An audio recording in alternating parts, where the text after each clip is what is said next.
suis Kylian Azouz, actuellement en première année d'année ingénieur à l'ECAM EPMI. Du coup, j'ai fait la prépa intégrée dans cette école. Je suis actuellement président de 2 associations de l'ECAM, donc président du BDE, donc, qui est vraiment l'association qui est là pour faire vivre la vie étudiante, et président de ERI, donc EPMI Réseau Ingénieur, l'asso professionnelle de l'école qui a pour but d'aider les étudiants à trouver des jobs, des stages, ce genre de choses, de faire des conférences pour présenter par exemple de nouveaux métiers dans l'ingénierie aux étudiants, faire venir des alumni, etc. Ça consiste à, par exemple, je fais des événements CV LinkedIn, donc qui aident les étudiants à à refaire leur CV, leur LinkedIn. J'amène des photographes professionnels pour les photos, ce genre de choses. Le but, c'est vraiment de valoriser nos étudiants, de les mettre en avant, les aider à se mettre en avant, les aider à préparer des entretiens aussi. On fait des entretiens fictifs. Du coup, l'objectif, c'est vraiment d'apprendre aux étudiants à se mettre en avant, à se valoriser pendant les entretiens, ce genre de choses. Alors, moi, j'étais étudiant en STI 2D, du coup, au lycée Notre-Dame-Sainte-Famille à Sannois. STI 2D, c'est un parcours assez complet aussi pour l'ingénierie. J'avais quand même plus de base dans tout ce qui était informatique qu'en maths physique, forcément, un peu plus de retard, mais voilà. Ce qui m'a donné envie de me tourner vers ce genre d'études, c'est vraiment mon stage de 3e que j'ai fait dans une entreprise appelée Chassis Brakes. Du coup, c'est une entreprise dans l'automobile qui fabrique des freins.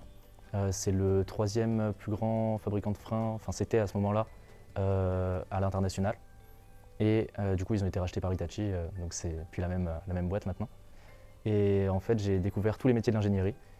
Et quand on m'a expliqué que toutes les personnes qui m'avaient fait découvrir tous ces métiers, ils avaient le diplôme d'ingénieur, je me suis dit waouh, ça m'ouvre tellement de portes, c'est impressionnant. Et du coup, ça m'a vraiment donné envie de faire ce métier. Il y a différents parcours dans l'école. Du coup, il y a les étudiants qui font de l'alternance, du coup l'alternance dans l'énergie, énergie ville du futur, ce genre de choses. Après, il y a CED, Convergence Énergie Data. Donc ça, c'est un parcours pour ceux qui ont fait intégrer en première année ingénieur et qui, à partir de la 2e année, passent en alternance. Du coup, ce sera dans la Convergence Énergie Data, donc informatique et énergie. Et enfin, il y aura les différentes spécialités du parcours intégré.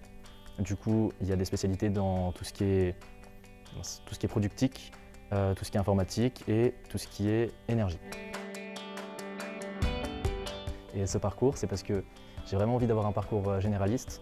Du coup, pour le métier qui m'a le plus intéressé dans tous les métiers qu'on m'a présentés, c'était le métier de chef de projet. Et pour moi, un chef de projet, il a besoin d'avoir des bases dans un peu tous les domaines pour pouvoir vraiment gérer son équipe, aider son équipe à évoluer et vraiment être derrière. Donc être un vrai manager. Pour moi, c'est ça qui fait la différence. Mes matières préférées, je dirais l'informatique, les maths et la physique, forcément, j'aime bien. Et voilà. Je compte soit aller dans l'ingénierie financière, soit partir du coup, et ça ce serait mon choix numéro 1, dans tout ce qui est transport, donc dans le ferroviaire, dans l'aéronautique ou dans l'automobile. J'ai fait mon premier stage du coup dans le ferroviaire. Du coup, ça m'a vraiment fait découvrir ce monde-là. Et je vais essayer de faire mon 2e stage du coup chez Thales, donc dans tout ce qui est aéronautique. Eh bien, je lui dirais de ne pas se fermer de porte. Moi, par exemple, j'étais pas forcément l'élève modèle, pas forcément le meilleur étudiant, c'est pour ça que j'ai été en STI 2D. J'ai quand même persévéré, j'ai quand même travaillé. Au final, j'ai réussi à atteindre une école et à finir ma prépa, à être en année ingé. Du coup, de pas lâcher. Moi, je conseillerais à tous les étudiants de vraiment se déplacer, aller aux journées portes ouvertes, regarder les locaux, si les locaux leur conviennent, si les étudiants ils ont l'air bien, d'échanger vraiment. Je pense que c'est ça qui ferait la différence.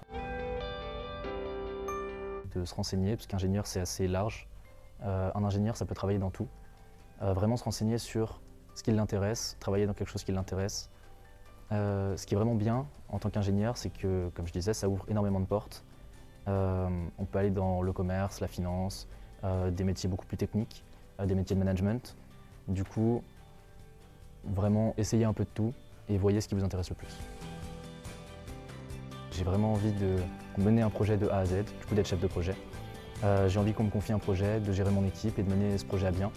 De voir qu'à la base, on m'a juste proposé une idée et que cette idée, j'en ai fait quelque chose et qu'au final, elle est produite, c'est vraiment ça qui m'intéresse. C'est vraiment les entretiens. Quand je suis venu à l'école et que j'ai discuté avec les anciens étudiants, ça m'a vraiment fait découvrir l'école et c'est ça qui a fait la différence. MEPMI, ce qui est bien, c'est qu'il y a du coup le système d'association qui nous permet du coup de développer des soft skills à côté des hard skills. Ces soft skills, ils vont vraiment me permettre justement de m'améliorer en management, en communication. Je ne m'exprime pas du tout aussi bien en arrivant ici. J'étais beaucoup plus introverti. Là aujourd'hui, vraiment, ça m'a aidé à évoluer. Donc que ce soit de gérer le BDE ou gérer ERI. Les deux, c'est vraiment des compétences à part. Donc ERI, ça va être des compétences en communication, l'échange avec les entreprises, apprendre tout ce qui est mail, tout ça. Le BDE, ça va être beaucoup du juridique, de l'organisation d'événements. Enfin, on peut vraiment apprendre de tout grâce aux associations. Il y a les stages, tout ce qui est asso, comme je disais tout à l'heure, pour moi c'est vraiment professionnalisant. Après, je vois bien que tout ce qui est projet, travail d'équipe, c'est vraiment des choses qu'on retrouvera dans le monde professionnel.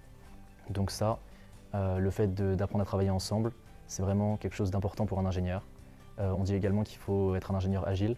Du coup, pour moi, réussir à développer cette agilité, c'est vraiment un bon premier pas pour le monde professionnel. Ce que j'apprécie le plus à l'école, mais ce qui prend aussi le plus de temps, c'est vraiment les associations. C'est vraiment quelque chose qui nous permet d'évoluer en permanence, qui nous permet d'apprendre de nouvelles choses. Et c'est vraiment, on en parlait tout à l'heure, pour moi, gérer une association, c'est comme gérer une petite entreprise.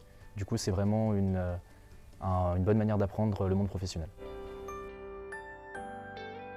Pour moi, les cours avec des enseignants-chercheurs, c'est vraiment des personnes qui ont un parcours assez impressionnant, des personnes avec qui on peut échanger. Par exemple, j'ai été en cours avec Monsieur Fils du coup, sur mes années prépa, qui est le directeur du cycle préparatoire. Et découvrir ce genre de parcours, ça peut également ouvrir des portes. Moi, par exemple, il m'a vraiment donné envie de me renseigner sur tout ce qui est du coup, nucléaire et optique. Donc voilà. Donc nous, vu qu'on est dans une école d'ingénieurs, c'est pas vraiment comme à la fac, on n'est pas chacun lâché de notre côté. Les professeurs, même en CM, ils sont vraiment là pour nous accompagner. Ils peuvent répondre à nos questions, il n'y a pas de gêne en fait. On peut poser des questions, et il faut en poser, c'est comme ça qu'on évolue, qu'on apprend. Du coup, il ne faut pas hésiter. Les avantages, c'est que les professeurs ne sont pas forcément les mêmes. Du coup, on en parlait tout à l'heure, il y a des enseignants-chercheurs qui sont là pour nous accompagner. Oui, il y a aussi la vie étudiante qui est vraiment riche, donc avec une vingtaine, entre 15 et 20 assos. Du coup, ça laisse quand même un choix assez important d'associations. Il y a la différence aussi, c'est que on est vraiment avec des étudiants qui ont tous la même passion en fait. On veut tous devenir ingénieurs, on a tous les mêmes centres d'intérêt.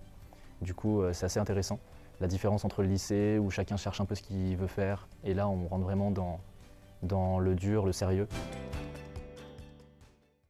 Étudiant en sortant de STI 2D, j'avais vraiment peur de ne pas être au niveau, de ne pas avoir le niveau, de me dire je vais être surclassé en maths, en physique, dès les premiers cours je vais pas savoir, pas réussir à suivre. En fait je me suis rendu compte qu'on avait chacun nos forces. Moi mes forces c'était de savoir déjà travailler en équipe, on faisait déjà beaucoup de projets en STI 2D. Des projets on en fait beaucoup en école d'ingé aussi.